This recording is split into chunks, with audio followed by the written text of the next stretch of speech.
Hello and welcome back to Football Manager once again.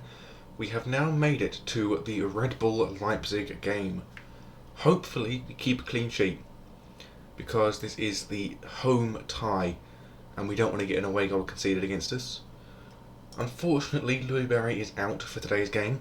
Picked up a twisted ankle, so he's going to be out for quite some time. It's unfortunate, of course, especially when he's going to actually pick up quite a bit of form. So, yeah. These things happen, of course, obviously, so we need to work around it. So, I don't think I actually changed the team. No, I haven't. So, Barry, obviously, out of the team. He's not got great morale. He got injured. He's not going to have good morale. Lilich is also going to be out of the team today. I'm going to be it to more experienced Pizzari. 26 versus 23, or 21. 21. So, give him the opportunity. And we're going to put Alvaro on, actually, no. We're going to put Yildirim on the bench for the injured Barry.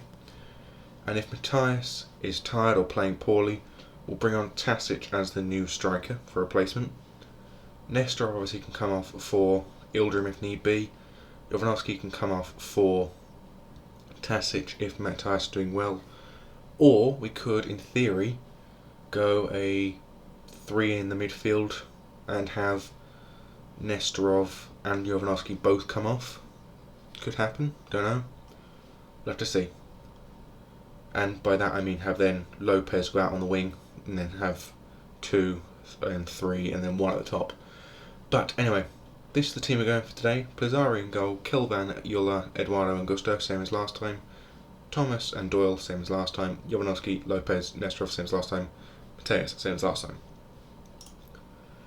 And, Chelsea and Southampton playing each other twice in a row. Very unusual. We're going to look to hopefully get a positive result in this game, of course. We want to get as many goals as possible without conceding many, if possible, concede none at all. We're going to want the clean sheet in this home tie, because keeping ourselves to 0 away goals for them is a very important thing to do. This player, Belic, I clicked on him now, he's going to score against us. He was a player I was actually trying to sign 2 years ago. When he first signed for Leipzig, I was genuinely trying to sign him because he was supposed to be our backup to Jovanovski. However, as you can clearly see, he's playing for Leipzig now, so we're not going to get him. Let's be passionate and say that go out there and give the fans their money worth.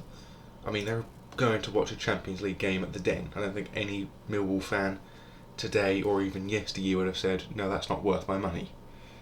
You know, just being there for the spectacle of a Champions League match is enough to spend.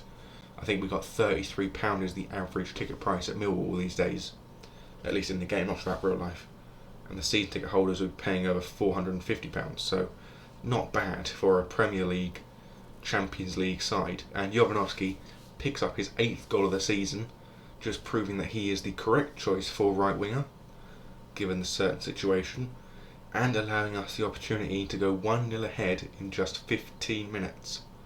Which is lovely, isn't it?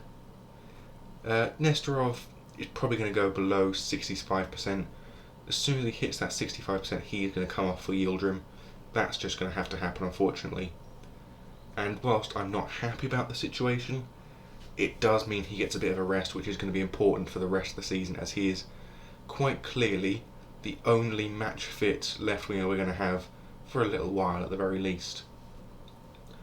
Very nearly making it 2-0 there was Mateus with a good shot saved by the goalkeeper. Doyle now with a corner kick swings it into the far post but headed away by Leipzig, only as far as Jovanovski, who falls to Eduardo, who actually managed to score 4 goals last month and got himself 3rd place on the Player of the Month and 1st place on the Young Player of the Month, which I thought was very impressive for a centre-back, not only scoring the 4 goals but also getting Player of the Month, 3rd place and Young Player of the Month of the month of January, which is very lovely to see, of course. But mind you, since then he hasn't actually scored again, so clearly the Player of the Month curse has hit him rather hard. Thankfully, I haven't been given Manager of the Month at any point this season, I don't believe. So I don't think I should be hit by that curse anytime soon, if it even exists in Football Manager, which it probably does, given it simulates the real world fairly accurately, seeing as Kai Havertz is currently on the board for a potential move in the summer to Chelsea, as is Timo Werner. But thankfully neither have happened yet, so we don't have to play any of them in the Premier League, which would essentially guarantee defeat. And Mateus is offside. That looked like such a good move, but no, he's offside and the goal doesn't stand. So Roberto Lopez's kick forward, he is not offside. You could clearly see he was in front of the last defender, and the yellow lines where he was stood and the red lines where the defender was stood. That was a terrible use of VAR. I'm normally one to defend VAR and say, its practices is useful in the game. It gives less opportunity for human error. But no, that was atrocious in its use there. Mateus with a good shot, but saved by Fronzek for Leipzig. And we are still leading going into half time by the looks of things, as are Milan, who are currently beating Manchester United. And I think now, knowing that he's at 62% possession, I can't knowingly keep him on the field with such a low level of condition. So I think from now we're going to have to bring him off. I will say I'm happy with the performance though, and I'll make the change before I do the assistant manager handover thing. Yildirim is currently on 91% condition, so he's actually the second highest on the team already at the moment, with Pizarro the only player with more. But given the situation, he's only just come on. That makes sense, even though he was injured for a large proportion of the last few months. Apparently Mateus has actually gone up to a 4.5 star player, when I'm pretty sure when we selected him in the team selection screen he was a 4-star player, so that's a very impressive and very quick improvement for him. Right, we're going to the team talk now. I'm going to praise Jovanovski for his goal. I'm going to say there's not any pressure on Yildirim, which is going to be useful for him, I think. He's a player that doesn't like to play under pressure, so giving him that information should help him thrive. We're going to ask him to demand more, though, from the remainder of the team, and hopefully from that get perhaps a second goal, or not. There we go, ask for it again. There we go. Hopefully get a second goal from the demanding of more. As you can see, completely full attendance yet again at the Den, just proving that this stadium is not big enough and arguably needs to be replaced as quickly as possible so that we can get 30,000 fans at the very least into the ground to be able to watch Millwall play their home games. But of course that's not going to happen anytime soon. I mean, that may not happen for the next 5 years, but it needs to happen at some point in the near future. Doyle now with the ball. Gets a ball out wide, finding Jovanovski, plays it out, looking for Yildirim, but doesn't find him. Now, Leipzig goalkeeper plays it forward to the defender. Jovanovski picks the ball up in a great interception, runs it forward, but shoots wide of the post. And with 61 minutes down, we still lead by a slim single goal margin. Now, Leipzig play the ball forward. Now to Vender, back to the goalkeeper now. The goalkeeper looks forward, finds Titos. Now to Adams. Adams plays it out to the right wing, finds Klosterman. Klosterman trying to get it past Yildirim.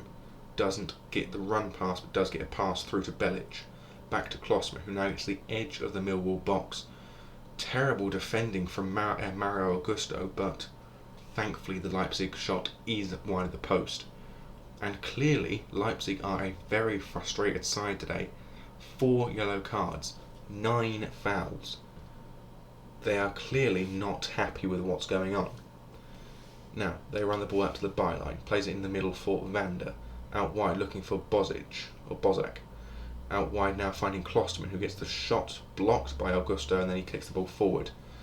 Looking for Mateus, but unfortunately Mateus cannot get forward, and I believe Titos is sent off. And with that, I'm going to make a change of my own. I'm going to bring off Mateus, who is currently nervous, for Stefan Tasic to come on as a advanced forward. We haven't had one of those play properly since would have been just before the end of January we had the last advanced forward play on his own up front, I believe. Never mind, I just realised that Louis Barry's an advanced forward. I thought he was a complete forward. I've completely misremembered his position. Anyway, before I spiral onto another tangent, we're also going to bring on Iban Nato for Tichuan Thomas and have Mazzala alongside Doyle as the deep line playmaker. And that's the last change we're going to make today. And Valentin Titos will miss the next round, well, the next leg I should say.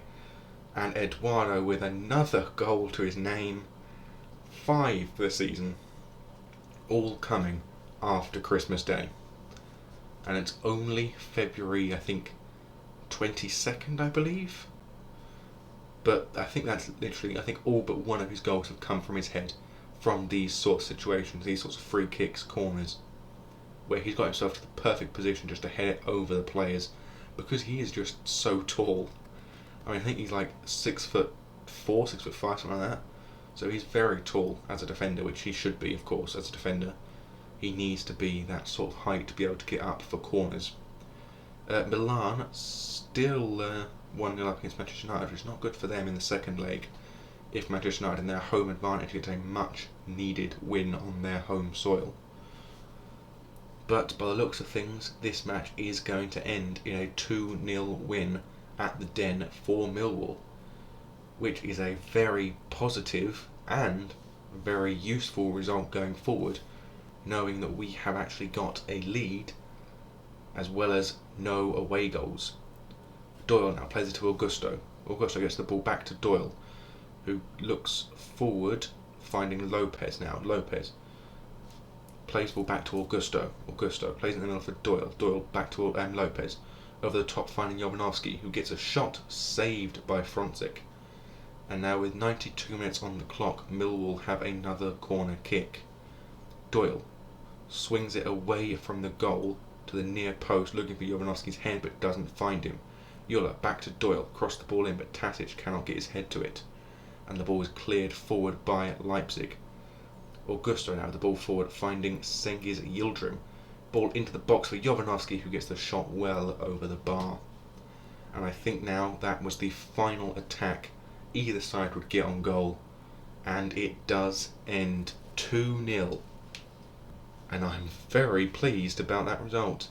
316 minutes without conceding now for Alessandro Pizzari, and that gives him a very positive moment forward to the Carabao Cup in the next game we play.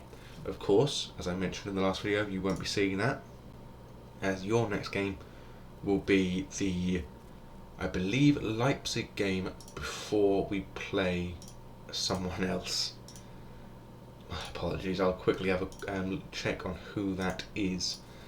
And Eduardo will praise him yet again for his exceptional work at the back.